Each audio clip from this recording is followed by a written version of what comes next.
Hello there, good evening and warm welcome. This is Rupavahini News. And I'm in Rajai Studio. The new Dhamma Sermon Complex at the Abhirama Vihare in Narayanpeta, Colombo was declared open this morning under the patronage of President Mahinda Rajapaksa. The President visited the Abhirama Vihare this morning and performed religious rites.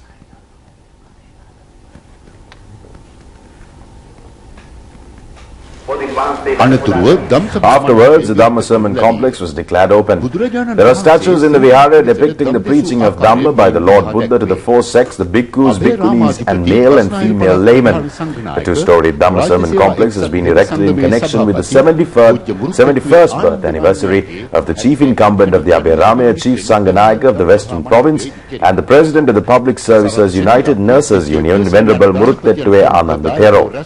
Several donors, including Sarat Senaviratna and HLPS Sena, have made donations for the construction of the Dhamma Sermon Complex. The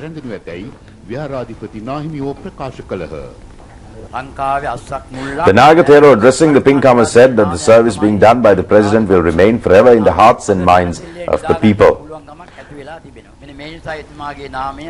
Venerable Muruthettuwe Ananda Thero stated that the name Mahinda Rajapaksa is now being imprinted in all corners of Sri Lanka from the north to south and east to west. It is because of him that people can sleep peacefully at present. The Chancellor of the Kelaniya University, Venerable Dr. Valamitiyave Kusaladhamma Nayaka Thero, said that the people of this country are now enjoying the results of peace that has been established. The Chancellor of the Kelaniya University, Venerable Dr. Valamitiyave Kusaladhamma Nayaka Thero, said that in the past there was fear even when a beggar requested alms as to whether he is strapped with a bomb. The Venerable Thero said that they even feared to go to Anuradhapura. However, it is possible for thousands of people even to go to Jaffna without any fear today. It was due to the determination and dedication of the President that we have been able now to enjoy this kind of peace. Everyone in this country are now living in total freedom. The President presented memorabilia to Venerable Muruthettuwe Ananda Nayaka Thero. The Nayaka Thero, symbolizing the President's visit to the Vihara, presented memorabilia to the President. Several members of the Mahasangha, including the Mahanayaka of the Amarapura Mahanikaya, the Most Venerable Dauldana Jnanisara Nayaka Thero, Ministers H.M. Fauzi, Maitripala Sirisesa and Susil Prem Jayanta, and Chief of Presidential Staff Gamini Senarat attended the Pinkam. It is 1 year since depositing of relics in the relics chamber of the Sri Sambuddha Loka Vihara in Peta, Colombo. The anniversary was held this morning under the patronage of President Mahinda Rajapaksa. On 25th January last year, the President deposited the relics of the Vihara. From that day onwards, the milk rice puja is being held daily uninterruptedly. Today, the puja was held under the patronage of the President. The chief incumbent of the Vihara, Venerable Vitarandeniye Medananda Thero, performed religious rites and invoked blessings on the President. Members of the Mahasangha, including Venerable Professor Ittademiliye Indrasara Thero and Venerable Pattanapaha Somananda Thero, and members of the Dayaka Sabha and several devotees attended the function. The Indian government has informed that Kachadiv Island was never a part of India. It was a territory belonging to Sri Lanka. The Indian government representative has stated this at the Madurai High Court. A petition filed by Chairman of the Tamil Nadu Fisheries Association requesting to acquire Kachadiv Island to India is now being inquired at the Madurai High Court. The Indian government filed details in this connection last Thursday. It was clarified about 1974 Indo-Lanka Maritime Agreement and its background. The government spokesman has pointed out that there was no dispute about the Kachadiv Island and the Indo-Lanka Maritime Territory in the past at any time. The Indian government has pointed out that the Indian Maritime Territory is located 1 mile west of Kachadiv Island. Accordingly, India has no right to acquire that island, which belongs to Sri Lanka. The Indian Express newspaper has published a detailed report in this connection. The 1976 Maritime Agreement has also provided this position. Both agreements have been rectified by the Indian Parliament. The Indian government representative has emphasized that the Indian fishermen have no rights for fishing beyond Kachadiv Island. The Tamil Nadu politicians are attempting to nullify the rights of northern fishermen and acquire the Kachadiv Island and its surrounding sea areas. The Chief Minister of Tamil Nadu, Jayalalitha, also filed a petition in the Indian Supreme Court last year requesting to acquire the Kachadiv Island to India. The leader of the DMK party, Muthuvel Karunanidhi, also filed a petition to the Supreme Court to nullify the 1974 Indo-Lanka Maritime Agreement. However, the Indo-Lanka maritime boundaries have been accepted internationally as well. The Indian government states that they have no further problem on this matter. The Ceylon Electricity Board states that there is no truth to the reports that have been published saying that electricity generation in 6 power plants have been completely halted. The chairman of the Electricity Board, W.B. Ganegala, said that the board has the capacity to meet the whole electricity demand of the country without any restriction. Some media reported that electricity generation has come to a halt at Norachole, Lakshapana, Canyon, Randanigala, Rantambe and Kalanithissa power plants. The Electricity Board has taken streamlined measures to make Lakshapana and Canyon power plant inoperative for repair of pumps and tunnels. The reduction of water levels in the relevant reservoirs due to dry weather situation has facilitated this measure. The chairman of the Electricity Board said that although there is minor maintenance work in the power plants, they have not been made completely inoperative. The breakdown at the Norachole power plant will be normalized expeditiously. It's the second stage that has also been completed successfully. 600 megawatts of power is to be added to the national grid. The chairman emphasized that there is no conspiracy existing to render the power plants inoperative and purchase electricity from the private sector. The chairman of the Electricity Board, W.B. Ganegala, said that the generation of electricity from the thermal power plant has also been increased. It has become necessary to increase the power being purchased by the private sector. He said that there is a conspiracy to mislead the people for achieving hidden objectives. It has been alleged that the Prime Minister of the Ontario province of Canada met a leader of a proscribed Tamil outfit affiliated to the target terrorist organization. It is unlawful in Canada to maintain any connection with this organization, which has been included in the list of banned terrorist organizations. Canadian media has reported that Prime Minister Kathleen Wayne met the person named Nehru Gunaratnam of the World Tamil Movement in line with the function held in the province. The Canadian Daily National Post has published a detailed report in this connection. The World Tamil Movement has been named as an outfit connected to a terrorist organization, and it has been included in the list of banned terrorist organizations. It is also considered that this organization openly assisted the target terrorist organization. An announcement prohibiting having any connection with this organization is posted in the Canadian government website for last several years. The observers point out that several anti-Sri Lankan separatist organizations are operating from Canada. It is also revealed that the separatists are instigating the Canadian politicians for exerting unwanted pressure. In other local stories, another group of fishermen who are under custody in India and Sri Lanka have been released. This has resulted following the discussions held between two countries recently. 71 Indian fishermen and 15 vessels taken into custody by the Sri Lankan Navy have been released. At the same time, 59 Sri Lankan fishermen and 3 trawlers under Indian custody have also been released. The Navy informed that the exchange of fishermen and vessels took place at the international maritime boundary near Kankasanture. The Sri Lanka Coast Conservation Unit also attended. President Mahinda Rajapaksa says that it has become possible to present the country the total advantage of ending the war. A tangible positive development has taken place in the country within a short period. The President made these comments participating in a function held to hand over the ownership of the third housing project constructed by the Seva Vanitha unit of the Civil Defence Department. There are about 40,000 personnel under the Civil Defence Department, which was started as a village protection service. During the humanitarian operation, protection of liberated villages was entrusted to the Civil Defence Force. The personnel of this service are also participating in many development projects. The Seva Vanitha unit of the Civil Defence Force is implementing several welfare projects. 130 homeless families are provided housing during the last 2 years. Ownership of another 250 new houses were presented under the patronage of the President today.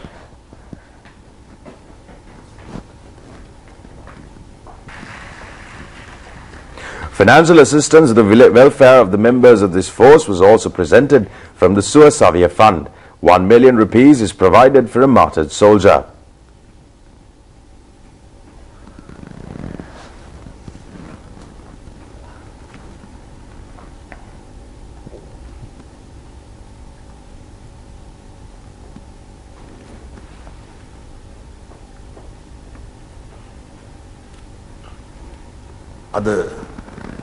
The President, addressing the function held today, said that even when all communities live in unity, some foreign and local elements are speaking about violation of human rights in this country.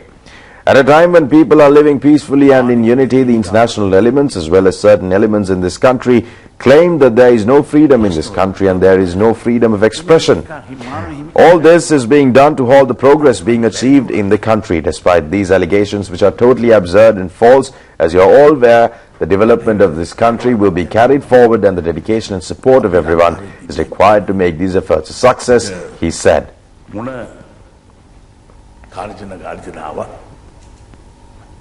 අපේ රට එක්සීසත් කරපු රට එක්සීසත් කළා විතරක් නෙවෙයි රටේ සංවර්ධනය ඉදිරියට ගෙන යමින්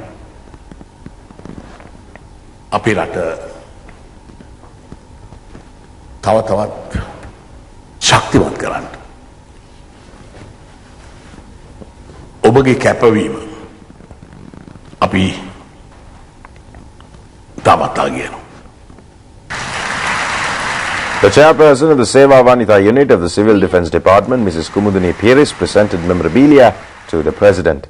Defence Secretary Gotabaya Rajapaksa, the Chief of Defence Staff, Commanders of the Army, Navy and Air Force, the Director General of the Civil Defence Department, Rear Admiral Anand Piris, and several high-ranking officers of the Tri-Forces attended the function.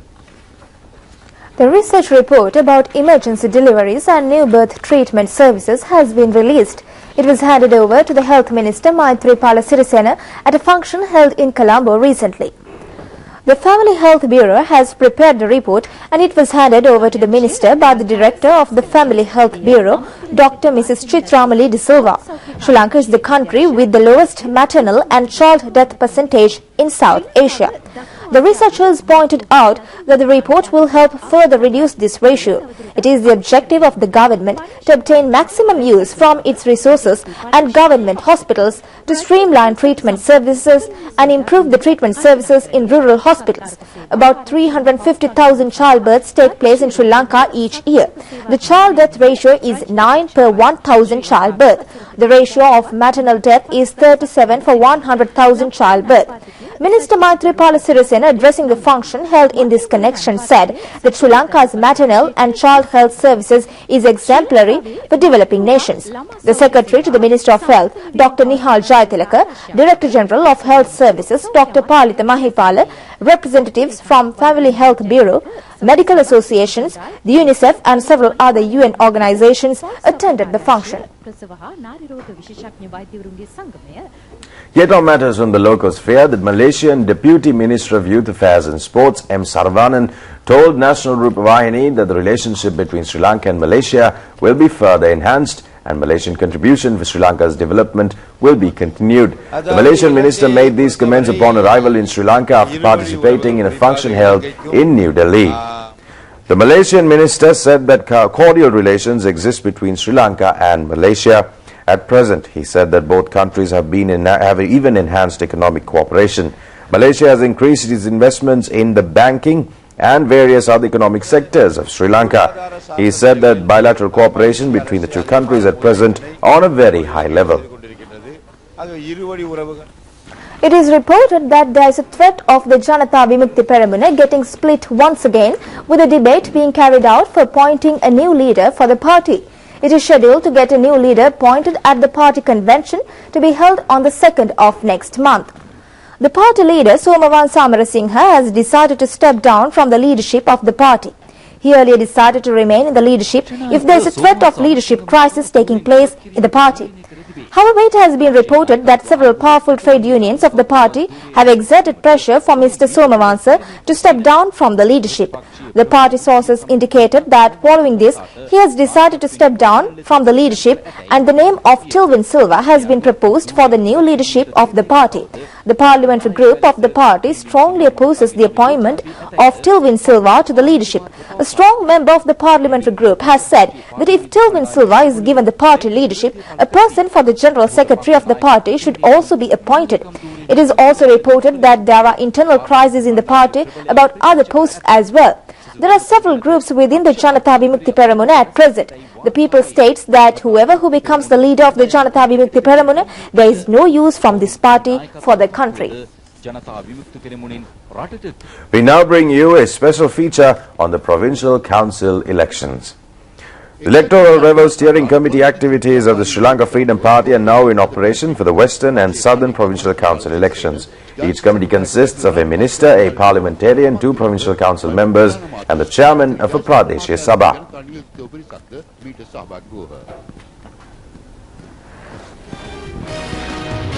The divisional meetings of the United People's Freedom Alliance of the Southern Provincial Council election were held yesterday at Ambalantota and Hambantota. Parliamentarian Nama Rajapaksa and several others addressed the meetings.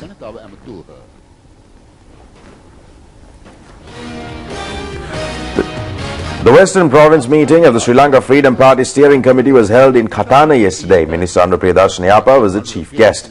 Parliamentarian Dr. Mrs. Sudarshani Fernando Pulle also attended the meeting.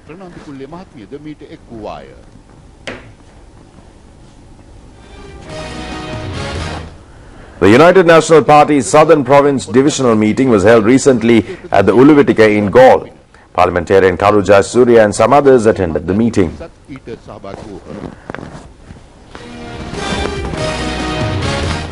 The Southern Province Divisional meeting of the United People's Freedom Alliance was held at Badigama Gaul yesterday. Venerable Badigama Samita Thero addressed the meeting. A people's meeting was held recently at the Sri Vishnu Devalaya premises of Buluga Handye in Kalani under the patronage of Minister Mervyn Silva. Several members of the Mahasangha and ministers and parliamentarians attended the meeting. Several welfare programs were also held. A meeting of the Sri Lanka Freedom Party was held today at the Samurdhi Hall in Talangama. The president of the Samurdhi Association, Jagat Tushara, addressed the meeting. A stock of chairs was presented to the Senior Citizens Association in the Kaduwela electorate. The awarding of colours of the Sri Lanka Army for the year 2013 was held at the BMICH yesterday. The Secretary to the Ministry of Defence and Urban Development, Gotabaya Rajapaksa, was the chief guest at this event. The Army Colours Night was held for the first time in the year 1968. Due to the terrorist threat, it was completely stopped in the year 1977. Upon defeat of terrorists, it was restarted in the year 2010, and the event appreciates the feat of inter-regiments, defence services and the sportsmen and women who have achieved victory at the national and international level. The recognition of sportsmen and women who have gained victories at the Paralympics was also a main event of the Colours Night. 5 persons who have brought fame for the country at international levels were given 1 million rupees each along with awards. The Army Commander, Lieutenant General Lieutenant General Dayarat Naika, Navy Commander Vice Admiral Jayanta Kolumbage and high-ranking officials of the Tri-Forces and Mrs. Ayoma Rajapaksa also attended the function.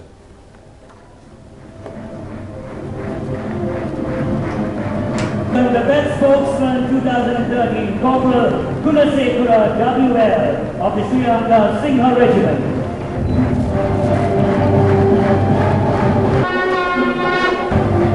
युद्ध हमुदापति लुतितन general दया रत्नायक नाविक हमुदापति vice admiral जयनाथ कोलंबगे යන මහතුරු යුද හමුදා නිලධාරීහු සහ අයෝමා රාජපක්ෂ මහත්මිය ඇතුළු පිරිසක් මේ අවස්ථාවට සහභාගී වූහ. And joining us on sports tonight is Nimesh. Good evening, Nimesh. And good evening indeed. I'm Nimesh Pramukha bringing you the latest updates from world of sport. We'll start from cricket. The Sri Lankan women's team has won the first match of the 3-match 2020 series, defeating the Indian team by 3 wickets. The match was played in the Vishanagaram in India. Batting first, Indian women's team scored 148 runs for the loss of 3 wickets in their 20 overs. Mithali Raj scored 67 runs. Oshidi Ranasinghe took 2 wickets. In response, the Sri Lankan team reached a target score for the loss of 7 wickets. Shashikala Sirivardhana scored 52 runs, while Chamariyata Pattu contributed with 21. The first test match between Sri Lanka and Bangladesh will be played in Dhaka on Monday. So far, Sri Lankan team has won 13 test matches of the 14 matches played against Bangladesh. 1 match ended in a draw. In the test match played on December 2008, Sri Lanka won the match by 107 runs. Mahela Jayawardena scored 106 runs in this match, and it was in this match that Muthaiya Muralidharan in his 100th test match took 10 wickets. All matches of the Bangladesh tour will be televised live by the Channel I of the Rupavahini. The Colours Night of the Nationalised Service Table Tennis was held in Colombo yesterday under the patronage of the chairman of the Sri Lanka Table Tennis Association, Deputy Minister Lasantha Alagiyawanna. Medals were presented to the winners of the 2012-2013 table tennis match winners. Prabhat Indrajit of National Savings Bank won the championship for the year 2012. Madhura Dhananjaya of the Water Supply Board won the championship for the year 2013. Director General of National Rupavahini Chandrapal Lienage also attended the function.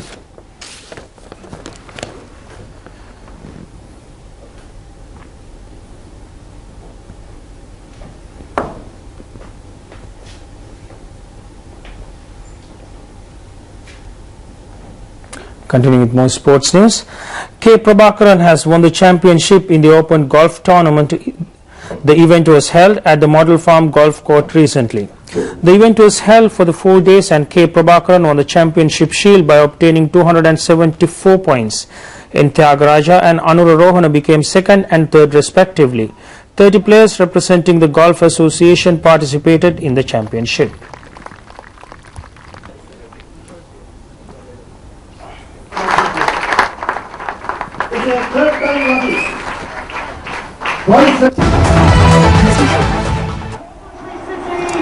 The Arsenal football team became qualified for the 5th round of the matches of the FA Cup. The Arsenal team won the match against the Coventry City team by defeating them for 4-0. The match was played in London yesterday.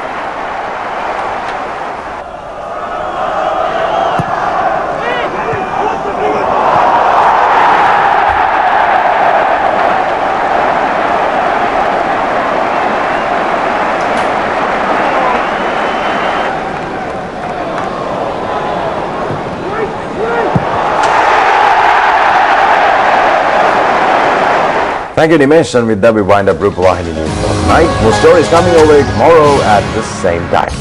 Good night.